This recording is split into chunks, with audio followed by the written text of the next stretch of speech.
We're all looking at the mic really closely to make sure. This is intense. Corey. Yeah. Okay.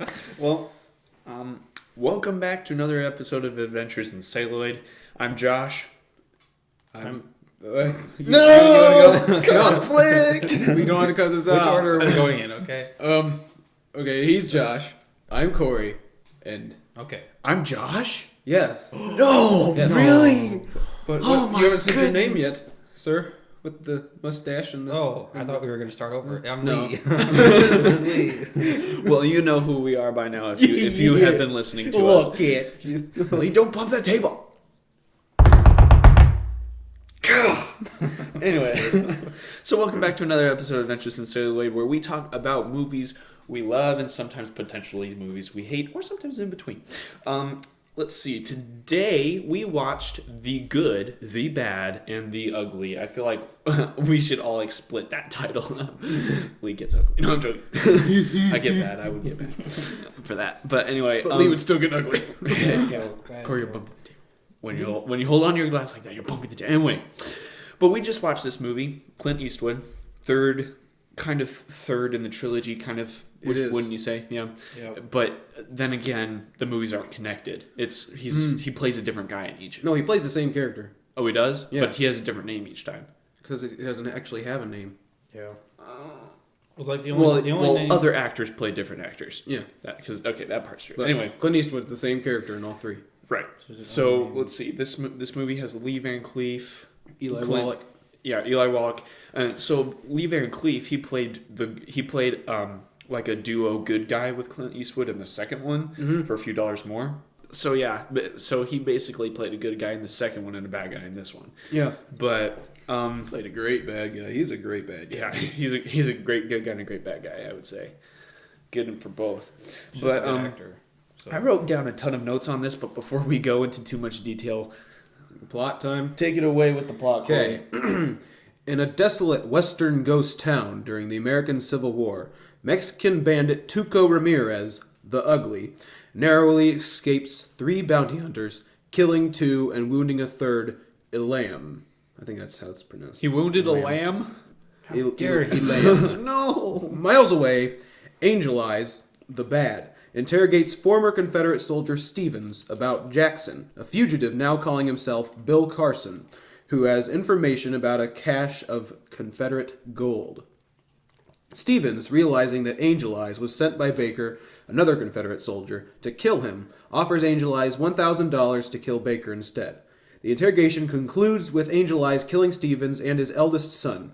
He soon collects his fee from Baker and sadistically kills him as well. Sadistically. Sadistically kills him as well, thus earning the money Stevens gave him. Tuco is rescued from 3 more bounty hunters by Blondie, the Good. However, Blondie delivers him to the local sheriff for the $2,000 reward. As Tuco's about to be hanged, Blondie surprises the authorities and frees Tuco by shooting the rope by which he is hanging and holding everyone at bay while Tuco rides off. The two escape and split the reward money, beginning a partnership and lucrative money-making scheme. Eventually, Blondie, weary of Tuco's complaints about how they split the reward money, abandons him penniless in the desert. Tuco survives and tracks Blondie to a hotel in a town being abandoned by Confederate troops. Tuco tries to force Blondie to hang himself, but when Union shells destroy the hotel, Blondie escapes. Eventually, Tuco captures Blondie and directs him on a sadistic forced march across the harsh, blistering desert. Sadistically. Sadistically. As Blondie collapses from dehydration, Tuco prepares to shoot him, only to be interrupted by the sight of a runaway carriage. Tuco halts the carriage and finds a wounded and delirious Bill Carson, who promises him $200,000 in stolen Confederate gold, buried in a grave in Sad Hill Cemetery, in exchange for water. When Tuco returns, he finds Carson dead and Blondie slumped next to him. Before passing out, Blondie reveals that he knows the name on the grave where the gold is buried. Aware that they each need each other to recover the loot, the men disguise themselves as Confederate soldiers and retire to an old Spanish frontier mission whose head priest, yeah, I said that right. For some reason that sounded wrong. The head priest. Head He priest only has is a head. is Tuco's estranged brother. I'd buy it. After Blondie recovers from his ordeal, the two leave in their Confederate uniforms but are captured by a force of Union soldiers and remanded to the POW camp of Batterville. At roll call, Tuco answers for Bill Carson, drawing the attention of Angel Eyes, who's revealed to be a Union sergeant at the camp. Angel Eyes has Tuco tortured by his henchman, Corporal Wallace, to reveal the location of the gold.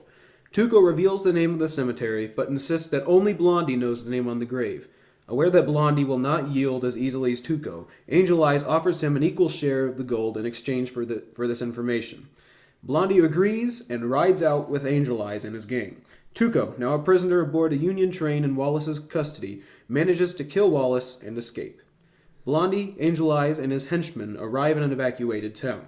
Tuco, having fled to the same town, takes a bath in a ramshackle hotel and is surprised by Elam, a bubble bath. That's an important part. Yes, he's in a bubble bath. It's a bubble bath. And he's surprised by... Very bubbly bath. Very bubbly. And he's surprised by Elam, the bounty hunter. Tuco dispatches Elam easily, saying, if you need to shoot, don't talk. Yeah, that's a really quick pausing moment. That's always something that I'm always telling myself and telling the characters on screen. Like every time I watch a villain movie where they're like holding them at gunpoint and like saying a final few snappy words to them, like you should have done that, and then something happens to where they can't shoot them. Like it's like, no, you're gonna kill him, just kill him. Because then your plan fails every time. But anyway, not that I'm like supporting killing or anything. I'm just saying. But But anyway, these shots attract Blondie's attention. And after Blondie informs Tuco of Angel Eye's plans, the two renew their old partnership. They kill Angel Eye's men, but discover that Angel Eyes has escaped.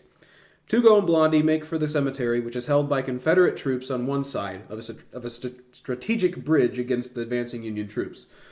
Blondie suggests destroying the bridge to disperse the two armies to allow them access to the cemetery. As they rig the bridge with explosives, Tuco suggests that they reveal to each other their half of the secret of where the gold is buried. Tuco reveals the name of the cemetery as Sad Hill, while Blondie reveals the name on the grave as Arch Stanton. After the explosion and resulting confusion, Tuco steals a horse and rides ahead to claim the gold for himself. After a long search in an enormous cemetery, I mean, imagine how long it took to put that whole thing together. Because that was not there before they started filming. Yeah, that was completely made by human hands, and it's still there today. And you can find it on Google Maps. Yeah. True story. Yeah. Well, not Google Maps, just Google Earth, because Maps is stupid. I'm going to go there and just run around. I just love that scene. Wow. I love that. That's my favorite scene pipes, in the whole movie. Corey's got pipes. True story.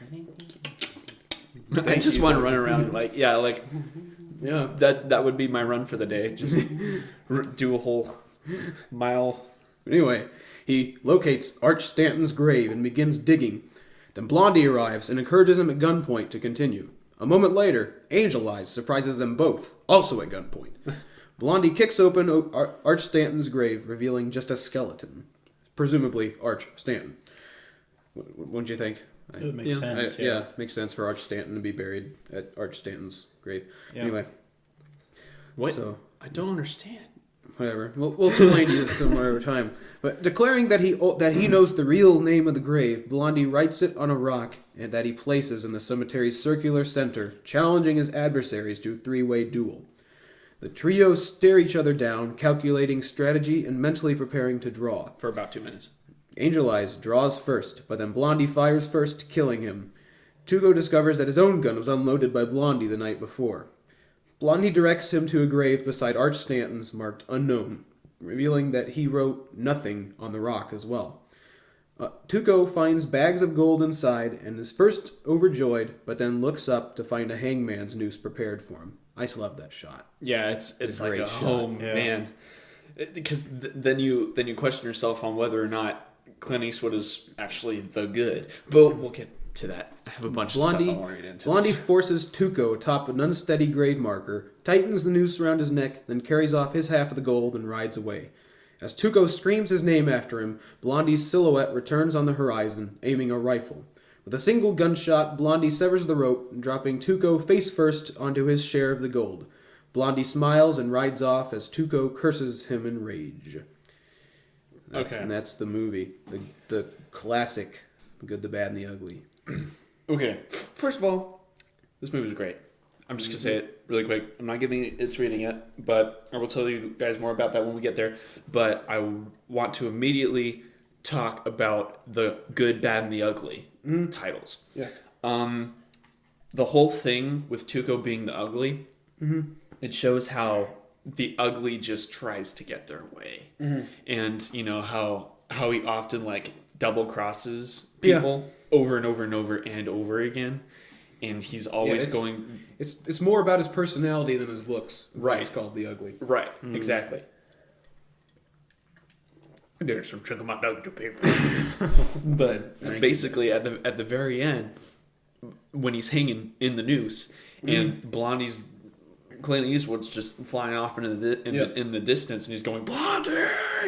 More like, Blondie! Blondie! It doesn't sound like Shrek, but... Blondie! Blondie! This is my swamp! My graveyard! But yeah, so he's hanging there in the noose, yelling Blondie's name, like crying out for mercy, right? And then, like, at this point, I'm just like, no! Clint Eastwood, do not leave him there. He's going to die, and I will not like this ending.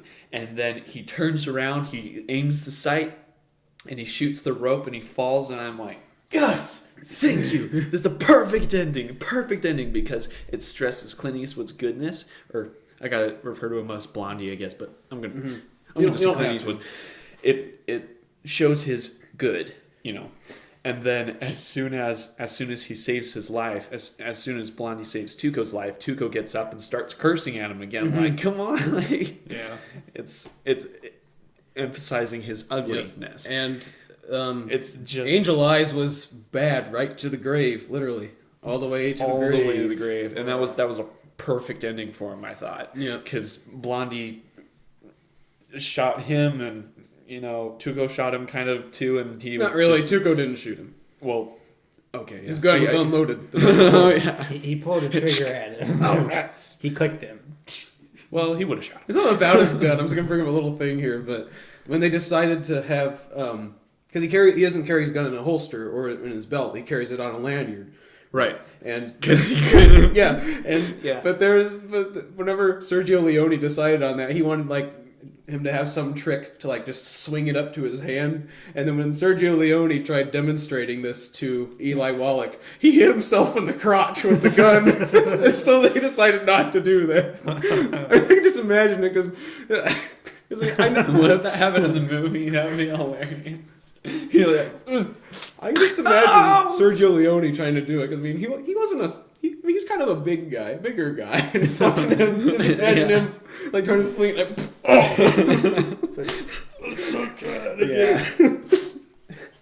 Anyway, so yeah, I just thought Good, Bad, and the Ugly is perfect. Great writing, great imagery throughout the entire movie. But yeah, so I wrote about like a ton of notes, but I'll stop talking for a second. The Italian title of this is actually The Good, the Ugly, the Bad. What? Yeah. That's the actual order of the Italian title. So it's Il Buono, Il Brutto, Il Cattivo. That's what it is, and that's the good, the ugly, the bad. It's not the good, the bad, and the ugly. It's not the good, the ugly, and the bad. It's the good. Bruno or Bueno? Buono is Buono. Good. It's B-U-O-N. And then Brutto is the ugly. And then Il Cattivo is the bad. Cattivo. Il Cattivo. Or wait, maybe it's the other way around. Il Brutto's the bad. I don't know. I don't know Italian. I'm just reading off Wikipedia. But either way, that's the Italian title. Molto bene. Molto bene. Molto bene. Molto Okay. bene. But this over the musical score. Musical score. Okay. One of probably the most famous of all time, barring Star Wars, and most iconic too, because you can just and like we mentioned in the first episode, Fistful of Dollars. I just say first episode because it's the first in the three. First of the trilogy. But in back in Fistful of Dollars, when we did that episode, we were talking about what do you think of when you hear Western music? And everybody goes, everybody starts whistling that tune. And it's just so recognizable because you're like somebody plays that and you're like, yeah, that's Western music. You don't say that's from Good, Bad, and the Ugly. You say that's Western music. That's cowboy music. Cowboy music. It's cowboy music. Even though there's no cowboys in this movie at all. No, Not really, seriously. no. But anyway, yeah, and from that song, by the way, that part, it was meant to actually mimic hyena, growling or laughing or whatever. Mm-hmm. But yeah, that was one of the notes I wrote down. But and I wrote down the word music because the music is just great. I thought it was the great out of all the three. Yeah, and combined. the piece that it plays whenever Tuco's running around the graveyard, that is very iconic too. Yeah, so I've heard it in other places, and I mean that scene would be so empty without music. It'd just be him running around for 5 minutes. Yeah, just have the wind blowing. I'm pretty sure that scene is 5 minutes. I'm pretty sure. I'm probably not quite 5 minutes. Yeah, and it's actually an intense 5 minutes because of the music. Yeah. Another thing about the music is when they're all standing there in the big circle and they're all three of them. Yeah, and that there's like the little chimes. It's almost like an homage to the second one where they have the little pocket, the locket thing, the pocket locket, but it's a pocket watch, right? And it was making the little chimey sound. And it was a pocket watch that was also a music box. Yeah, and it was like an homage to that. It was cool. Anyway, yeah. So, yeah. And we went to the cast. Finally, there's a third American actor in here. The first one had 1. Second one had 2. Third one had 3. Was Eli Wallach? Eli Wallach. He's what? I didn't hear what you said. Was he American? Yeah, Eli Wallach. He was American. And he did a good accent pass out. Yeah. Like this, I don't think this is the first Mexican he's played, but he passed away just like last year or the year before. I mean, he was in his 90s when he passed away. Oh, moment of silence. He was like 50 when he did this film. You can't just suddenly say moment of silence. you can't do that. Moment of silence. Can't do that. Okay. Moment of silence for the bridge. No. Moment of silence for the 3 horses that died during the making of this. Well, 3 horses did not die. He was 50 when they filmed this movie. He was already 50 when they filmed this. Wow. And that part where he jumps out of the train, that was like... Whew. I'm not sure if that was actually him, though. I'm not sure if they used I the doubt devil. it. Yeah, but still, it was pretty fast moving train, probably like 15, 20 miles per hour. And the other dude, when he hit the ground, oh my goodness. Yeah, and that one line, what was that one line? Which line? It's like, fat men always hit the ground louder. Fat men make more noise, especially when they hit the ground. Hit the ground. He wasn't really a fat guy, but he was a very large, tall, and big in dimension man. And like when they jump out of the train, you can just see them go, and their legs buckle underneath them, and then they just start rolling like over their heads. Rolling,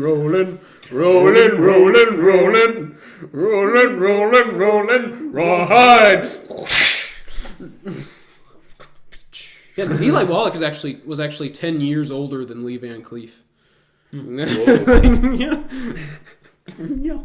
Like Eli Wallach, if he were still alive, he would be 100.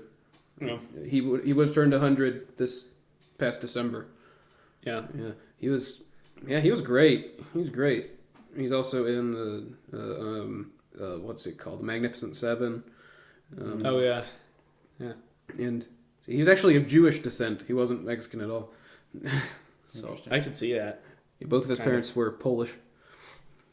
And note about the wardrobe, Clint Eastwood's wardrobe. Yeah, his poncho. Because I read this in the Internet Movie Database trivia, which may or may not be accurate all the time.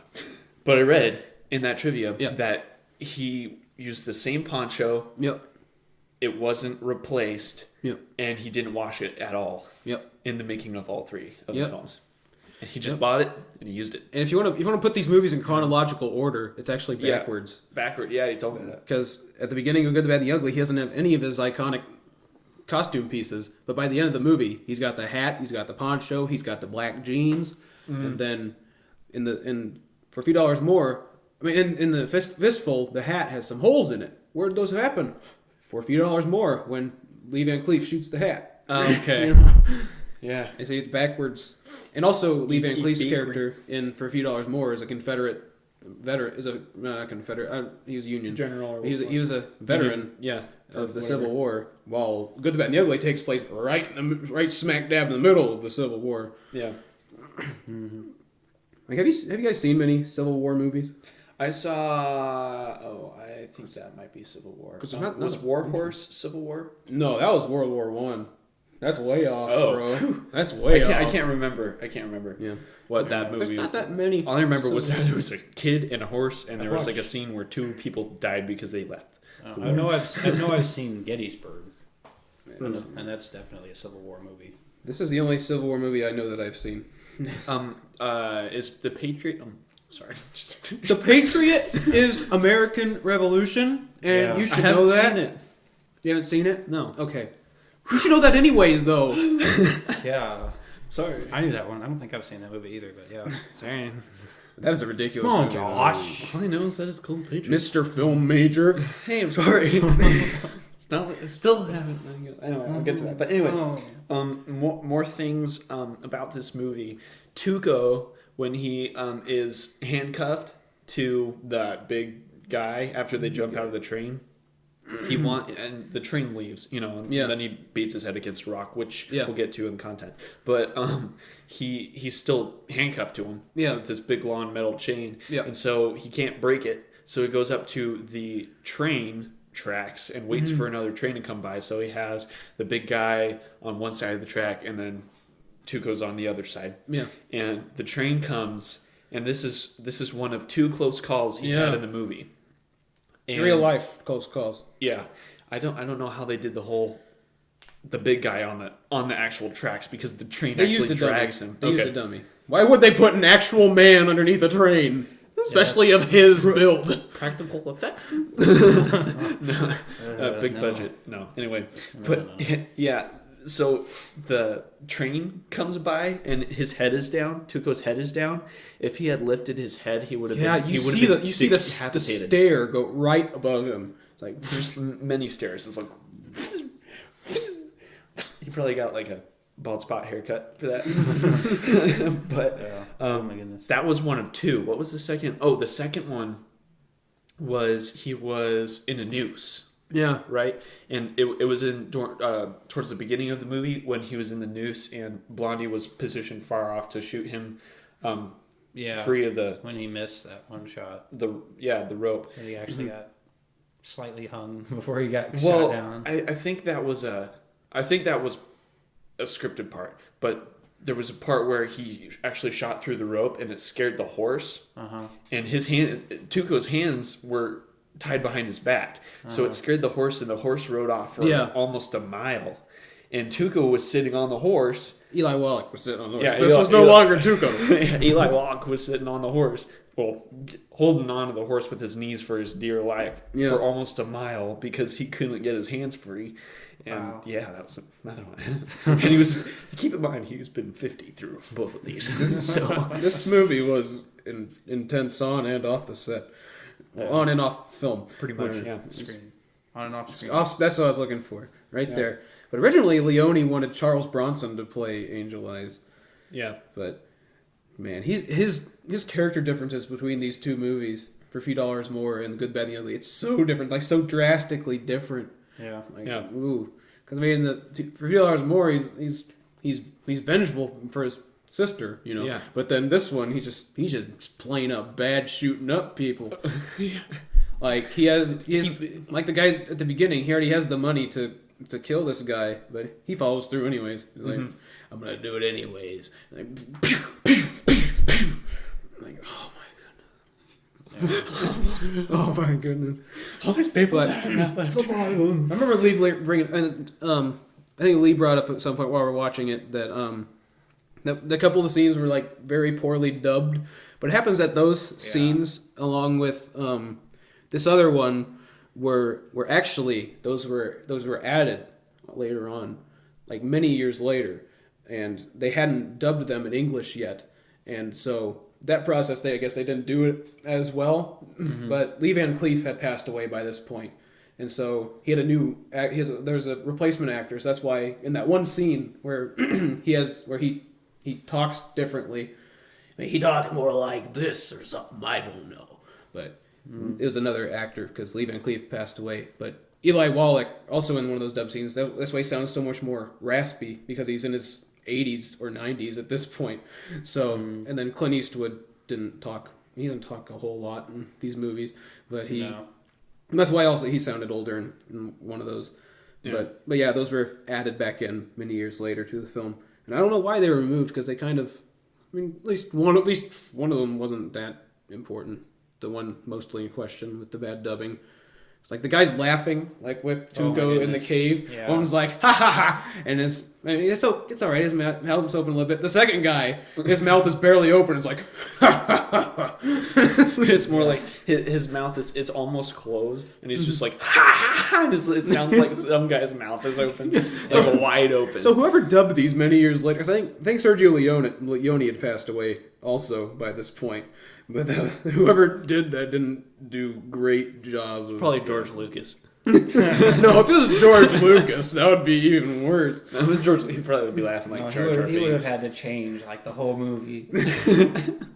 Just this whole good. Wait, I thought that guy was good. I guess he's ugly now. No.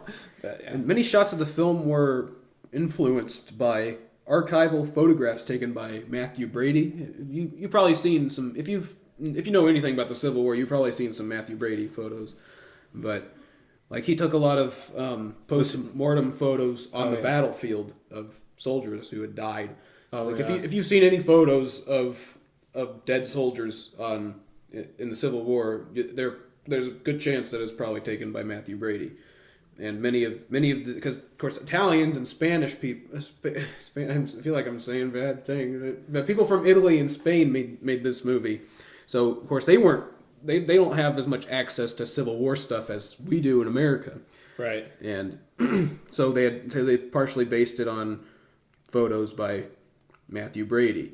And let me see if I can pull one up here to show you guys. But those of you at home, you can Google Matthew Brady, and I'm sure you can Matthew see Brady. Some. And it's just one T in Matthew. Civil War photos. Yeah, but Google images. There's some pretty iconic ones. I'm not going to pull them up right now, but anyways, we can look later. Yeah, yeah, it's pretty grisly stuff for the most part, but they're very iconic and well-known photos. And and when this film was released, it was not very well received. I mean, upon release, people were all like, "This is so violent.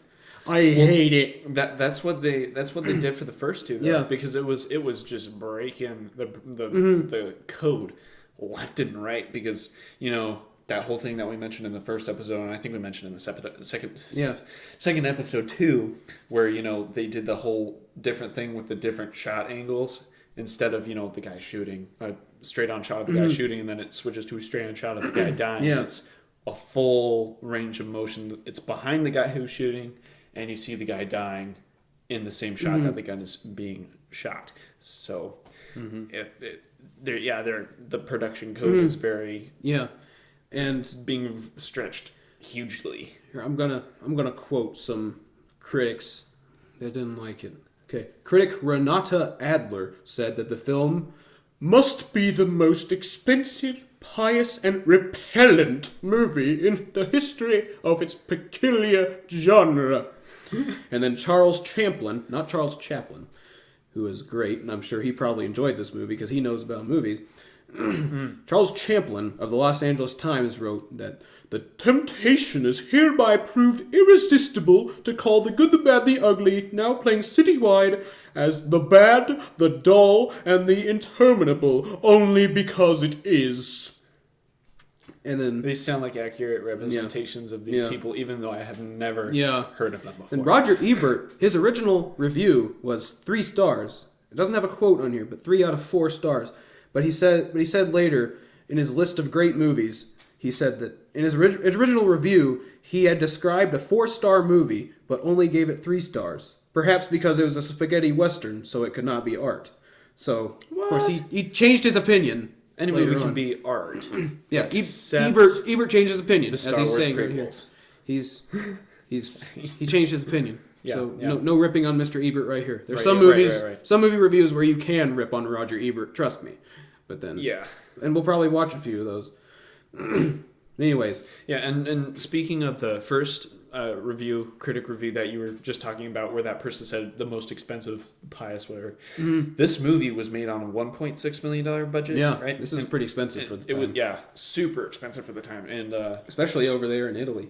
yeah, and so that's I mean, what they I had was to- going to say about that. I But. mean, they had to make that entire cemetery. Yeah. I'm sure they had to build the bridge and then the effects of it exploding. Mm-hmm. Oh yeah, that was a fantastic shot, by the way. Like the cinematography in this movie was on par with Yeah. pretty much everything it could have done. And today, this is considered one of the greatest films of all time, and it's been described as the quintessential Western. Like, Yeah, and it really, and that's plus it has how I feel quintessential as well. Western music too. So And that's how I feel as well. That's the quintessential Western. If you want to watch a Western, just watch The Good, the Bad, and the Ugly. Although, you're good. and I mean, you probably won't ever find one that's better, but it's. Yeah, it's pretty fantastic. And Quentin Tarantino has called it the best directed film of all time and the greatest achievement in the history of cinema. And I mean, that's hard to argue with because this is a great movie right here. Yeah, It's absolutely great. And yeah, I'm not sure what else to get onto right here. Yeah, there's some deleted scenes. I think we already talked about those because they were restored in 2004, and I think that's the edition I have, the 2004 special edition. Yeah. Well, it said at the end that it was the extended Yeah, English language version. yeah, and I think it was. I don't think it doesn't say who the actor that did Lee Van Cleef's voice is, but Eli Wallach and Clint Eastwood came back to record new dialogue for those scenes that were never dubbed in English back in the day. that's good. I mean, Yeah, and there's some people that wanted to do a sequel to this, like a direct sequel to this one, because a direct one. So direct not sequel. a separate movie or anything. It's a sequel. because technically The Good, the Bad, and the Ugly is a sequel to Fistful and For a Few Dollars, Right. But they have no story relations other than The Man with No Name. Right. And here, this would have been a direct sequel. And there was a script written by Luciano Vincenzoni. I think that's how it's pronounced. I hope that's how it's pronounced. But he stated on numerous occasions that he had written a treatment for a sequel, tentatively titled Il Buono, Il Brutto, Il Cattivo, Number 2. Number 2. And Number two. according to Vincenzoni and Eli Wallach, the film would have second been one. the film would have been set 20 years after the original and would have followed Tuco pursuing Blondie's grandson for the gold. Clint Eastwood expressed interest in taking part in the film's production, including acting as narrator. Joe Dante and Leone were also approached to direct and produce the film, respectively. Eventually, however, the project was vetoed by Leone, as he did not want the original film's title or characters to be reused, nor did he want to be involved in another Western film at this point. Smart man. Yeah. I mean, That was a good move. That would not have done well. Yeah, it doesn't sound like it would have been. Yeah. But and then Clint Eastwood did a few more westerns after this. He did a lot. He did just. I think the last one he did was Unforgiven, which is about 20 years ago. I don't know. But anyway, but he's well known for doing westerns. But That's cool. okay, so I just realized my chair's been creaking so much this entire episode. But that's your forgive fault. me. Anyway, That's your fault. should Okay. we move on to content? Content. now? It is gritty. I made It's a very death toll. It's very realistic with its violence. I have 4 categories here. I have one for bridges, and 1 bridge died. I have 1 for horses, and 3 horses died because they were shot. And I have a battle. I have a battle category. A battle? A battle. I have a battle category and an up close on screen death toll. And the up close on screen death toll are the more graphic of them. And first, I'll say the battle. Once again, because I was saying this during the movie, and Lee was saying it too, this is going to be impossible to get all these deaths. It's the Civil War. People are dying left and right. I just tried making a line on this piece of paper as many times as I could while I was looking at the screen, just trying to see people who are dying. And of course, there were extremely way more than this, but I guess ones that I noticed were 10, 15, 20, 25, 30, 37. Okay. That was 37 of the ones I noticed. But there were probably like 200, whatever. And the extras that they used were 1,500 extras to play the soldiers. Mm-hmm. Anyway, going on to up close on screen death toll for like people who've been shot like super up close on screen and that were super noticeable. Not just like dying in the background. Yeah. 28. So those were like the graphic. Yeah. Not super graphic, but graphic. Mm-hmm. Like noticeable ones. Yeah. And so going on more about this content, like we said in the first two, it's just left and right killing. I mean, it's, boom, no mercy. Boom, no mercy. I don't think there was quite as much killing in this one as there was in a few dollars more. Yeah, there was less for sure. And there, in terms of like suggestive stuff, I did not. Elo Wallets, but a couple sneak a cheek. he didn't exactly sneak his cheeks. They was right there. They was right there. I saw them. Them buns was right there. They were risque bathtub scenes. So yeah, you kind of see Eli Wallach's butt a little bit. And there are like no female characters in this movie except the lady that gets slapped around by Angel Eyes. Yeah, it's a little bit violent. So violence. But violence then again, he's women. the bad. So yeah. But and yeah, for in terms of language, there was more in this one than the previous two. More, yeah. A lot more language. And they were all, you can hear them all. Most of them weren't muffled, except the very last one, which was kind of funny. Yeah. It was like, you son of a Blondie, you son of a I don't know if that's worthy enough to be censored on this, but I don't think it is. I said son of a It's a bad word, Corey. It is. Then why'd you just say it right now? You just censor yourself. You guys have to. Anyway, so yeah, that's content for this. It received an R rating, but that's because this production code was very strict. I would give this a PG-13. I would give them all PG-13. I would.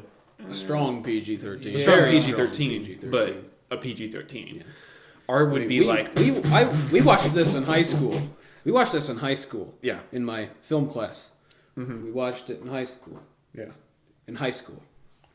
Because I didn't say that. Did you watch it in high school? Yeah, in high school. My high school film class. We watched it in high school. His high school film class. The film class he took in high school. Film class. But this is one of two rated R films that we watched in film class. You watched this in high school, right? Yeah. Okay. Just making sure. Okay. This is one of two rated R films that we watched in there. It was Good, Bad, and the Ugly and Psycho. Which we are probably going to do at some point. Well, yeah, it's kind of a must. But yeah, I think that's it for the content, right? Yeah. I would say. Because I watched it when I was 15, so the age, 15, 16 is a good age for this one. Yeah, I would say it's probably just plus the whole art fact, not artifact, but art fact about the whole thing. Sometimes there's scenes that can drag on, but they're very artistic if you actually appreciate film. I like them. I loved them. Anyway, but that takes us right into quality. Quality, 10 out of 10, hands down. Do you want to say anything about that? It is absolutely perfect in every way, and I find no faults with this film whatsoever. The acting is fantastic, although the dubbing and sound design is kind of iffy a few times. I think that was mainly because it wasn't designed for this sound system that we have here. Because I never noticed that whenever I was watching on like a normal TV or anything. It could be. Yeah, and I mean this was made 50 years ago, so it definitely wasn't designed for what we watched it with. But I find no flaws with this film whatsoever. at all. It is absolutely perfect. One of the greatest films of all time. Yeah. Lee, how about you? I would probably give it an 8.5 or a 9. Well, okay, it was a good movie. It was a good movie, and I enjoyed it. Right. But it's, again, not one of the ones that it's not my favorite genre of movie, is the thing. Right. It's not my favorite genre either. Well, These three are the only westerns I actually enjoy. yeah, well, Yeah. and I enjoyed it. I did. Uh-huh. And I would watch it again, but it's not up there with my favorite movies. So, 8.5 or 9. Okay, Josh, film student. Okay. At the very end of this movie, I did something. What did I do? This is a test for you guys. You Not for the listeners because they weren't there, but you loved the. Oh, it you said applauded. You applauded. I applauded. You applauded. I applauded. You I applauded. only applaud for movies that I give 10 out of 10. There you go. There you go. Maybe shake your hand, mister. I gave I was afraid. I gave this movie I was a 10 out of afraid. 10. Get out of here, Lee. I'm joking. Okay, get up. Yeah, I was afraid. No, I gave this movie a straight 10 out of 10. Oh, it's the epitome of Western. Spaghetti Western. Western in general. I mean, they did a great job with Western, and now I'm using the entire range of my arms to explain how great this movie was. I think I probably emphasized it the past 2 episodes, but people from they aren't even close to America, and they captured America in this time. Yeah, and then the Civil War, too. 'Cause Yeah. all of those extras didn't A lot of have- times it's easier for people who are outside viewing it from an outside perspective to capture a more correct image. Right, yeah. Whereas the people who are in there Are have more biased. Are own bias because of their own point of view. Whereas the people who are outside, they're seeing both sides and have a more unbiased opinion. And they got their hands on picture. so many costumes, like historically accurate costumes. I mean, do you see all those guys in blue and all the guys in gray? There's so many of them. I like that scene where the Union Army was riding up and they're covered in dust. I wonder if that's something that they would like do. Down with General Grant! Up with what's his name? Lee. Yeah, Lee. Yeah. General Lee. It's Lee's brother. It is. I don't know how that came. Never mind. Don't ask what I just said. But yeah, with that said, it is one of the greatest films ever made. And if you're listening to this and you haven't seen it, what's wrong with you? You need to watch this film. It's a must. I mean, like, if Western isn't your favorite genre, So you what? kind of need to watch a Western movie at some point to say you've seen all Let the it be this genres. one. Yeah. I mean, even though it's technically a sequel, you don't need to know anything about the first 2. No. I mean, there's just little bits for the people who have seen them. It's worthy enough to be a standalone. Yeah. And one thing I wanted to say about quality, in terms of sound design, there were a couple of things, sound mixing wise, where the locations of where people's voices were coming. As I from said was before, off. I've watched it on a normal TV. Right, and and it's fine. you can't even notice anything different. Yeah. We listened to it on a 5.1 surround sound system. It is designed 7.1 451. and this was designed 50 years ago. The sound on this, so Yeah. and film turns 50 this year. Well, and the sound design of this one was much better. Maybe we're going to rephrase that. Was done much better than it was in A Few Dollars More. Mm-hmm. Yeah, Which is something I forgave it for. It made Spurs. It made a lot of improvements over those movies. Mm-hmm. Yeah.